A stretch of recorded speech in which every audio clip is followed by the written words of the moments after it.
Bapak Ibu saudara-saudari yang dikasihi Tuhan, hari ini kita bersama-sama di gereja ini untuk merayakan hari Rabu Abu.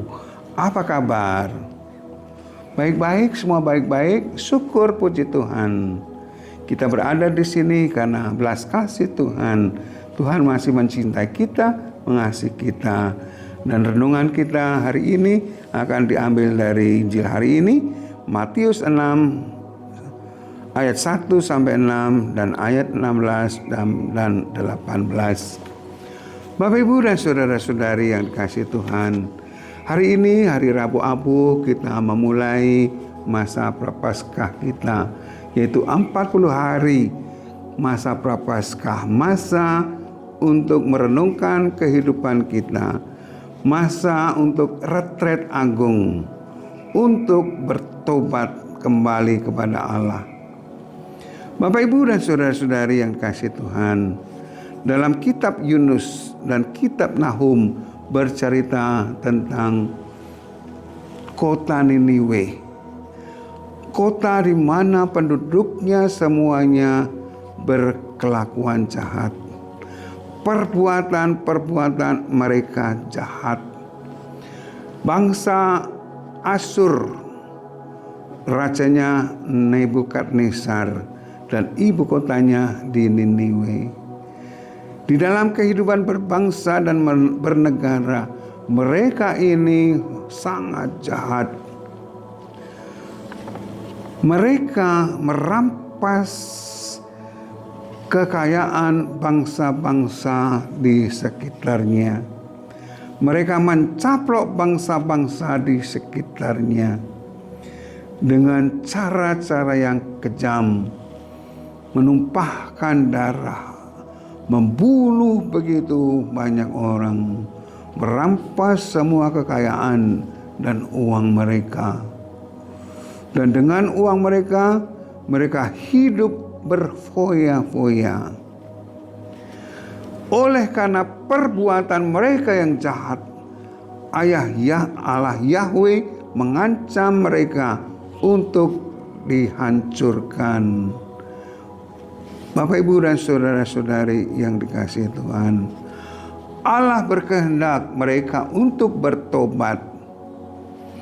Dan Allah sendiri mengirimkan seorang nabi yang bernama Yunus untuk mempertobatkan mereka. Dan puji Tuhan, Raja Nebukadnezar dan bangsa Asyur dan orang-orang Niniwe semua mendengarkan apa yang dikatakan oleh Nabi Yunus dan mereka bertobat. Rajanya melepaskan jubah kehormatannya, jubah raja, dan ia bersama muridnya, bersama orang-orangnya, bersama rakyatnya duduk di perabuan dan berdoa memohon ampun atas semua dosa-dosa yang telah mereka lakukan. Dan pertobatan mereka dengan sungguh-sungguh, dengan hati yang tulus, mereka duduk di perabuan, sehingga Yahweh berbelas kasih kepada mereka. Yahweh mengampuni mereka. Bapak Ibu dan saudara-saudari yang dikasihi Tuhan, demikian juga di dalam kehidupan kita. Begitu banyak dosa-dosa yang Bapak Ibu dan saya sudah lakukan. Di dalam Injil di sana ada dosa-dosa yang sering kali kita lakukan, yaitu dosa kesombongan. Kita sering kali mengalami itu, dan dosa kesombongan itu adalah dosa yang paling besar. Karena Adam dan Hawa karena kesombongannya, ia jatuh dalam dosa dan diusir dari Taman Firdaus. Karena kesombongan, malaikat dilempar ke bumi menjadi iblis. Kita juga ada seringkali mengalami atau melakukan ketamaan, kemarahan, dendam, iri hati, hawa nafsu, percabulan, rakus, mencuri, korupsi. Ini yang paling besar bangsa kita, korupsi, kemalasan. Bapak, Ibu, dan saudara-saudari yang dikasihi Tuhan, sulit sekali untuk mengalahkan dosa-dosa ini. Tetapi kita bisa belajar dari cerita Raja Wali dan ular. Raja Wali dan ular, mereka berkelahi. Dan Raja Wali kalau berkelahi dengan ular di darat, pasti akan kalah. Oleh karena itu, Raja Wali akan membawa ular itu terbang ke angkasa, ke langit yang tinggi. Di sana ular tidak bisa berkutik. Dan Raja Wali akan mengambil ular itu, mencengkram dengan kukunya, dengan mulutnya yang tajam, dan akan dijatuhkan. Kemudian diambil lagi, dibawa terbang tinggi lagi, dan dijatuhkan lagi. Demikian dilakukan berkali-kali sampai ular itu kalah dan mati. Bapak, Ibu, dan saudara-saudari yang dikasihi Tuhan, kita belajar dari pertarungan antara ular dan Raja Wali. Ular dalam kitab Kejadian adalah iblis, melambangkan iblis. Kalau kita lihat patung Bunda Maria, ada patung Bunda Maria yang menginjak ular, karena Bunda Maria mampu mengalahkan iblis. Itu dalam kitab Kejadian bab 3 ayat 13. Bapak, Ibu, dan saudara-saudari yang dikasihi Tuhan, oleh karena itu mari kita belajar dari Raja Wali dan ular.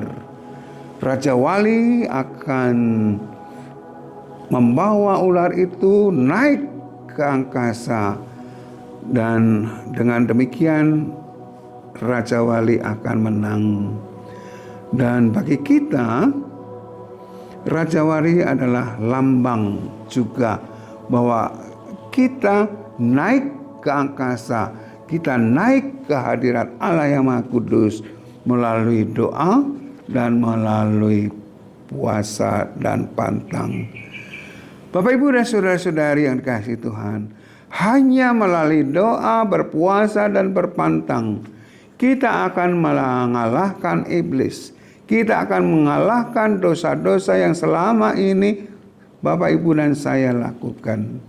Hanya dengan doa, puasa, dan berpantang kita menaikkan diri kita ke hadirat Allah. Dengan demikian kita mendapatkan kekuatan juga dari Allah melalui doa, berpuasa, dan berpantang. Kekuatan untuk mengalahkan iblis dan setan, mengalahkan sifat-sifat kedagingan kita, sifat-sifat kelakuan, tata kutuk, tata kata-kata, tutur kata yang menjauhkan diri kita dengan Allah.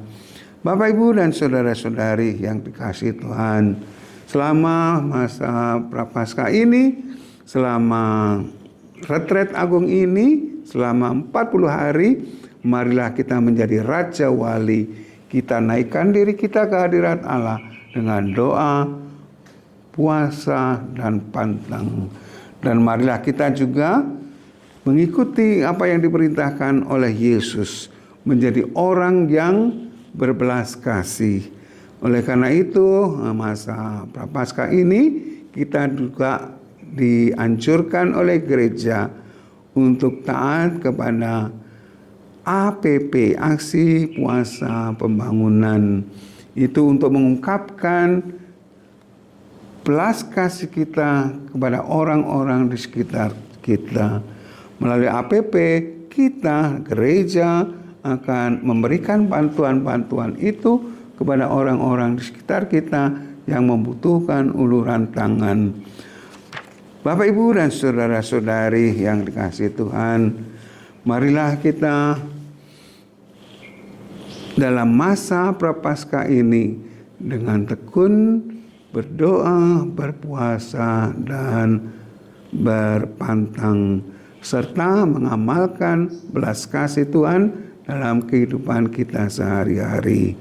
Kiranya Roh Kudus dicurahkan kepada kita, memampukan kita untuk melakukan semuanya itu, dan juga mendorong kita untuk bertobat.